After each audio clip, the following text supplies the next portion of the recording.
If you're looking for ideas on how to protect your prepper retreat location or your neighborhood during SHTF, then you'll absolutely love these ideas submitted by others that watch this channel, right after the channel intro.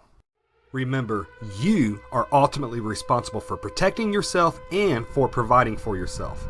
Live your life with honor and integrity, and always be the wolf hunter. Don't be the sheep, and never be the wolf. Folks, since YouTube isn't always showing you when channels that you have subscribed to have released a new video, please hit the little bell icon so you are notified anytime that I release one. If you truly want to feel rich, count all the things that you have that money cannot buy.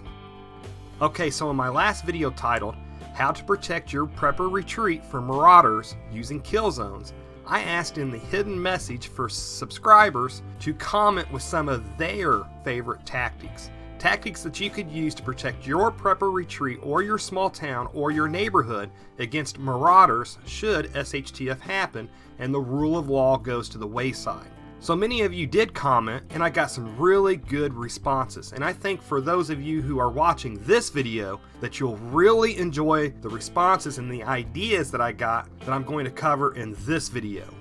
Now real quickly before I get into their responses, some things that I think that are important to remember anytime that you are planning on using tactics to defend against marauders is that, and I think Sun Tzu said this centuries ago, is that all war is based on deception and that the battle should already be won before it even starts. And also, several subscribers mentioned the same tactic, so if I mention a tactic that you spoke about but I give somebody else credit for it, please know that the tactic that you stated may have already been mentioned by several other people.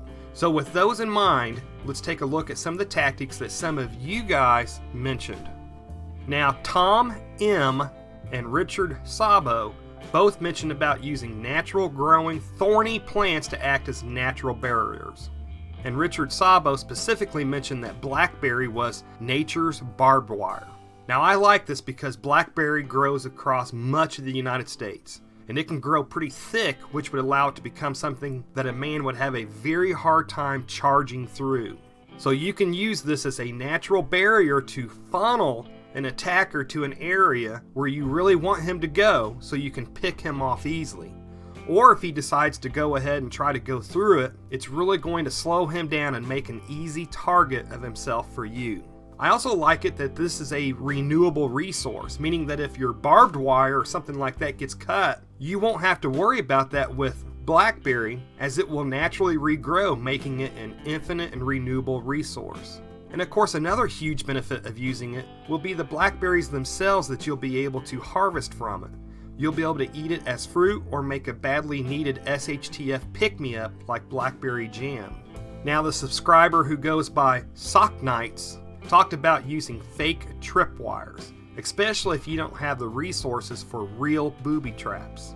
Now I like this idea because you can make these fake tripwires just seeable enough so that an enemy may not catch on to the fact that you actually want them found. But again, you could use these to funnel your attacker where you really want him. Or it could also still slow him down, as he won't know if these tripwires are real or not, or if they'll detonate a booby trap when tripped. So each fake tripwire that your enemy encounters very well may slow him down, as he has to decide how to deal with it. And again, this is an example of using deceit in warfare to your advantage. Now, subscriber Stephen Morrow talked about constructing fugasis around the location you're wanting to defend. Now, I had never heard of the fugasi before, so I had to look it up myself. So basically it's where you dig into the earth and you pack that hole with explosives and shrapnel or what have you. But you dig into the earth so that the earth basically becomes a large gun barrel. And you also dig it into the earth so that it directs the explosion and the shock and the shrapnel away from you and towards the enemy. I also liked his idea that you could put up fake points of cover near the fugasis to attract the enemy to them.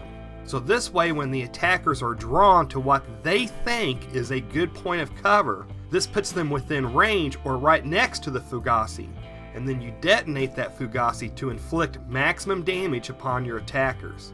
Now, I believe this briefly got touched on a few minutes ago, but I think it's worth mentioning again. But Hybrid 4163 mentioned about using obvious obstacles or traps in order to funnel your attackers to where you really want them. And something like this would work hand in hand with your Fugazi or your Tanglefoot or something like that. But by putting up obvious tripwires or by using nature's barbed wire like blackberry bushes, you could use these obvious obstacles to direct your attackers towards your Fugazi where you could blow him up or funnel him into your Tanglefoot to have him tripping and falling down and crawling.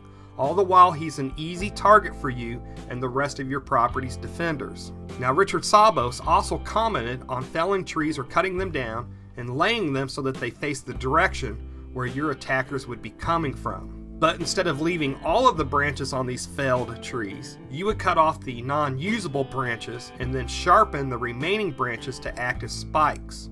Now, I like this because this would be just another barrier made from a natural resource that you can make use of. Now, I just want to give the quick disclaimer and specify that I'm not encouraging anybody to do anything illegal to protect their property or to do anything outside of the laws in their area. Any ideas given in this video are just that. They are ideas that could be possibly used should a total breakdown of society happen and extreme self-protection actions have to be taken. So folks, these are just a few comments that I really enjoyed that subscribers left in the comment section in my last video. And please be sure to watch out for the hidden message that was somewhere in this video. I also want to take a second and thank everybody on this channel that shared their favorite tactics. I really don't view this channel as my channel where I'm the expert on everything. I really view this channel as a community where we all learn from each other. So thank you to all who commented and shared their knowledge and experience on my last video, and also past videos and future videos. Folks, if you like this video, please support my channel by giving it the thumbs up, and please comment below with your thoughts, and please share this video by clicking on the icon. And if you haven't already done so, please subscribe to this channel, as many more videos on prepping and self-defense are coming. Anyways folks, if you made it this far, thank you very much for watching, and I pray that you have a good night. Find me on Facebook under Ethical Preparedness page. Just use the terms Ethical Preparedness page in Facebook search box.